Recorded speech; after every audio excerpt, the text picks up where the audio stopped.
And one day I get a call again from my dad.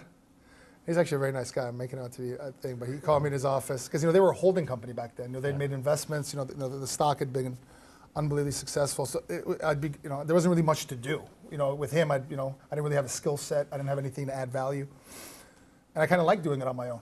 I kind of liked the fact that coming from a very, very successful family, I was doing things my own way, and not really reporting So anyway, I went. He called me in the office. He goes, "Okay, it's time for you to come and work with us." So I was kind of waiting for him to say that one day. I think he was more expecting me to kind of knock on the door one day. And there was a level of respect at that point, even though I was really young. And so I did. I sold my 50% of the company to my partners, and he asked me to head up the family's real estate side, which they just started investing in kind of multifamily apartments, and they had a couple relationships through Bear Stearns and Merrill Lynch at the time. Both no longer exist. And he said, "Go ahead and learn that business." I never really had much exposure to that business, so that's what I had to do. So what did you do for the real estate?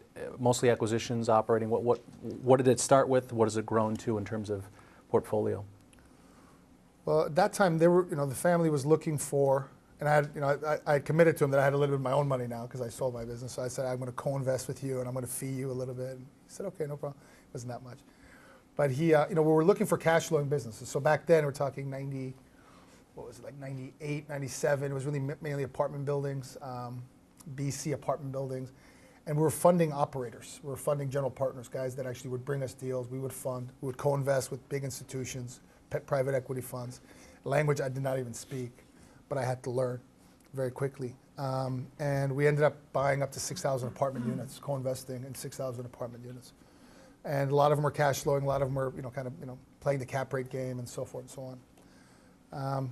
Then through that, I was introduced and found industrial guys, shopping center guys, retail guys, office guys, and kind of learned that whole segment through that process.